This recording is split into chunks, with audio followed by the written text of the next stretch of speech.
barbecuing, there's someone who's going to be able to create jobs.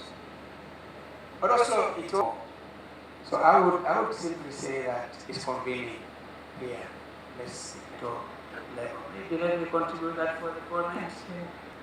Ensuring that we can build interest, understanding, and will of leadership, and of upcoming leadership, advisors, support teams within governments, etc. You know, for a long time, international organizations have been coming and funding our presidential, secretariats. From this tipping point, when they came for a point where we see that this is a tipping point for us, and it's an extent.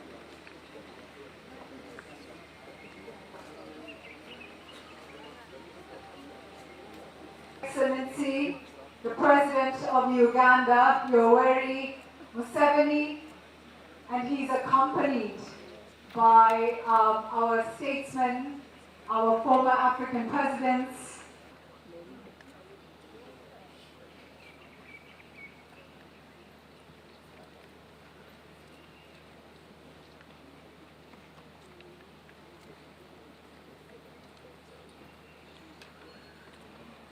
Excellencies, thank you for traveling all the way to join us today. We've worked very closely with this office and this. In the same vein, also allow me to recognize and thank Dr. We, of course, acknowledge that more needs to be done. Most of our countries still grapple with the challenges of abject poverty, inequality, youth unemployment, effects of climate change, and conflict, just to mention a few.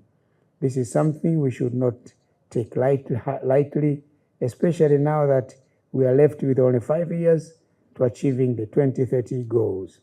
Therefore, the importance of urgent and transformative action can never be overstated.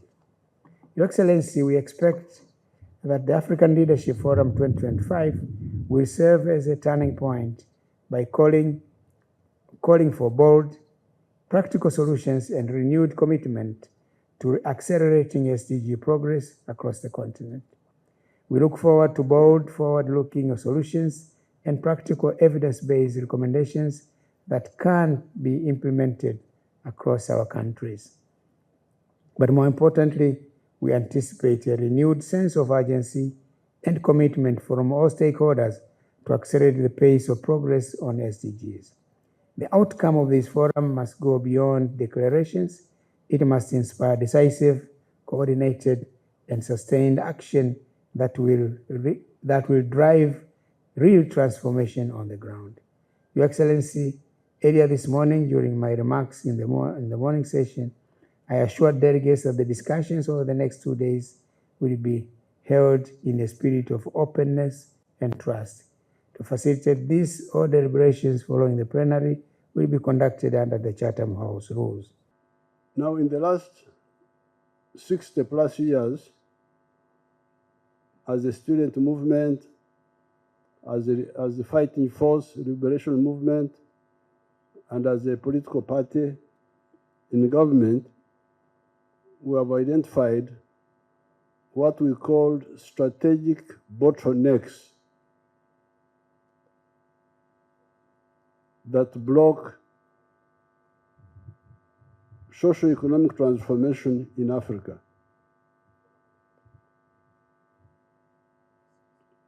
At one time, we even had a problem with these terms, sustainable development.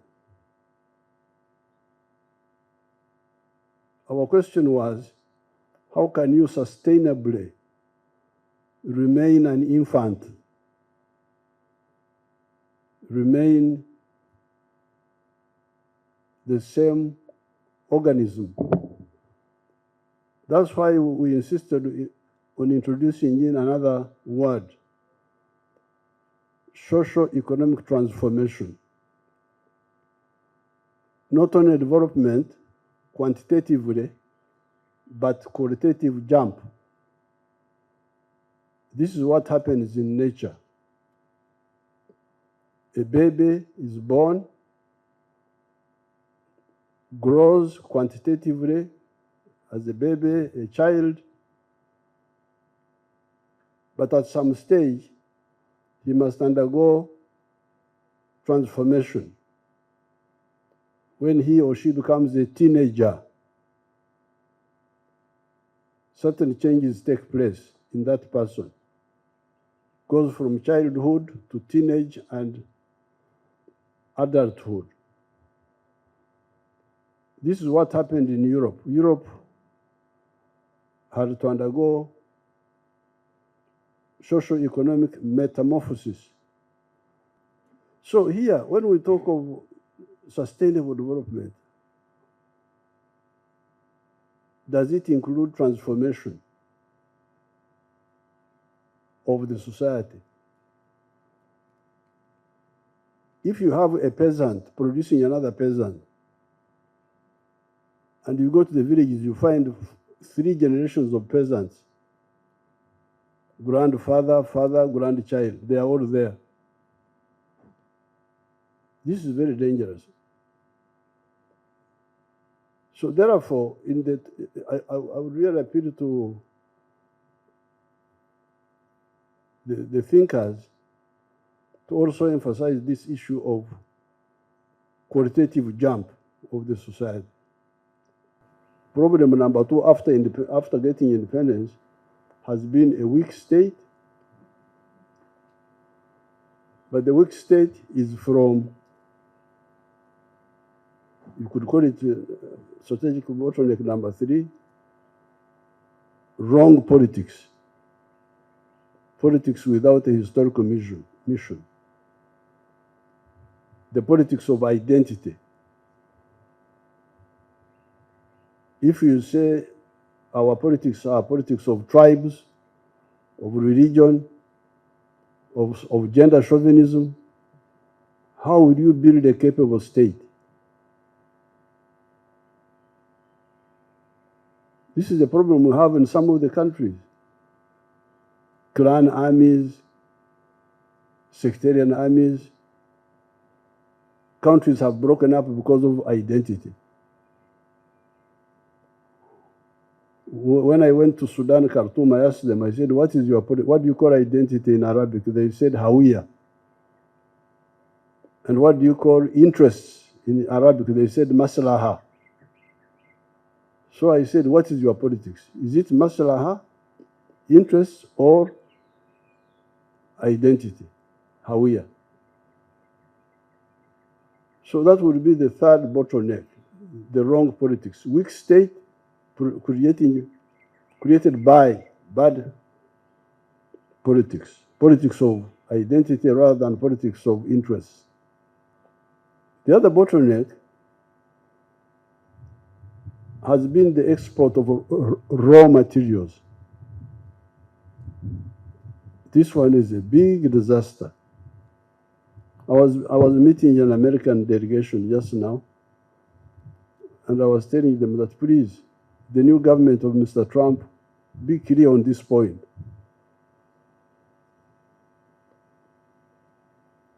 When you export unprocessed coffee, as we have been doing all this time,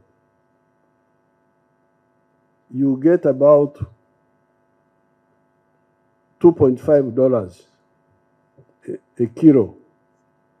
The price is now a bit higher, but normally it was around $2.5 a kilo of very good coffee. What they call screen 18, the one with good seeds. When somebody goes and makes coffee, powdered coffee out of that, he may get as much as $40. So that's another bottleneck. The relying on raw materials, exporting. You are donating money and donating jobs. When you see these children dying in the Mediterranean, going to Europe, this is the problem. They are being killed by these economies of raw materials. So you can go to every raw material, whether it is agro-based or minerals, Now, sometimes when Africans wake up a bit, they concentrate on import substitution. But that's not good enough because the internal market is not big enough. We must, yes, do import substitution, but also engage in export promotion because the export markets are bigger than the internal market. That's also another area to look at.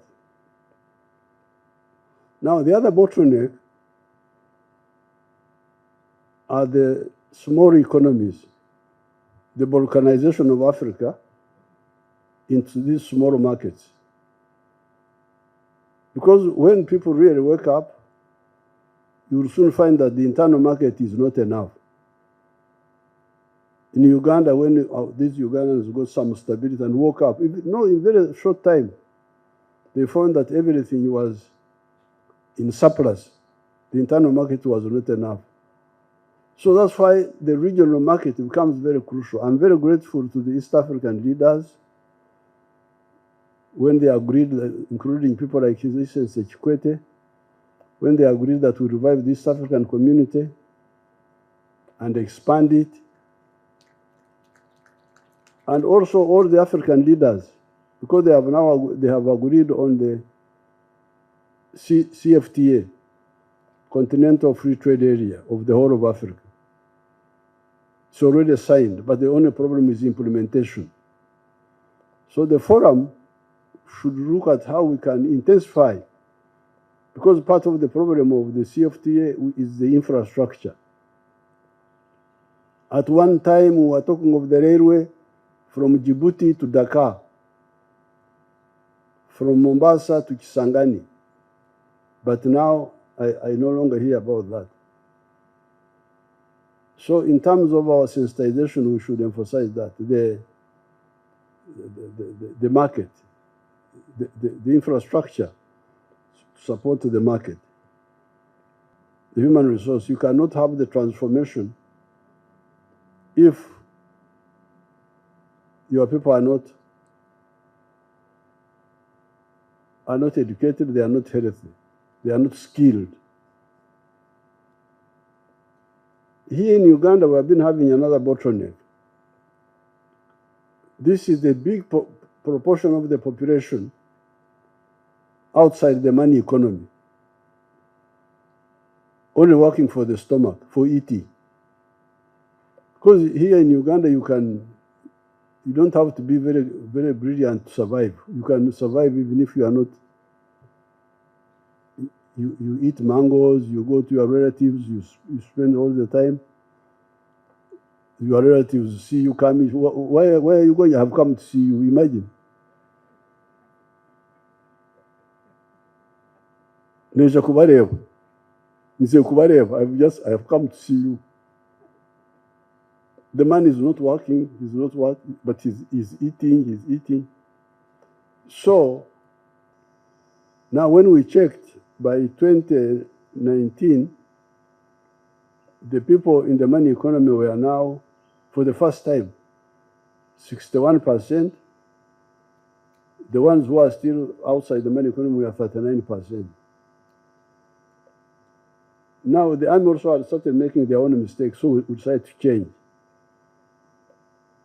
and give the money to the people themselves in the parishes, called parish development model.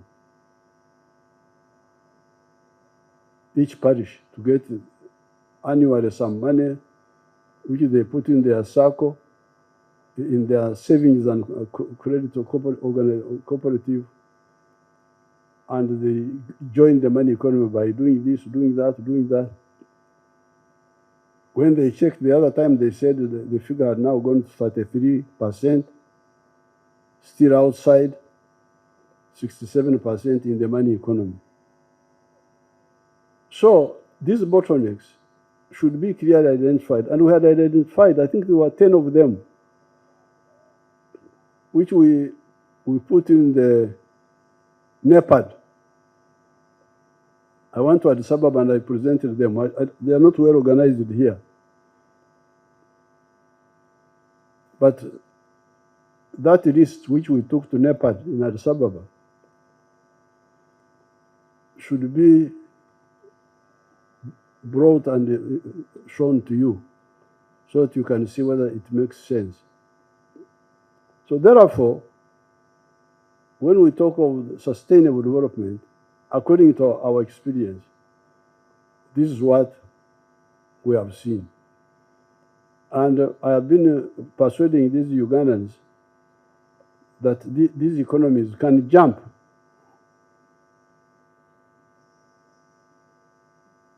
I have told them that they must aim at a 500 billion economy in the next few years. For them, they talk over 2040. I said that's too far. Then I think we can achieve it even faster. An economy the size of 500 billion, Ugandan economy, just by adding value to even the raw materials we are already producing now. And also,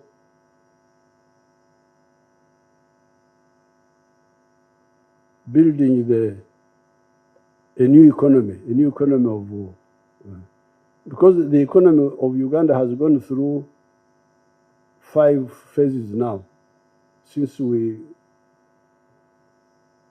got involved in the government. Number 1, minimum recovery. Number 2, expanding the old colonial economy.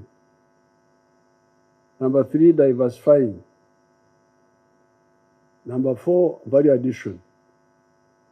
But also, number 5, the knowledge economy. The economy of automobiles, of vaccines, of science, not just simple adding value to the raw materials.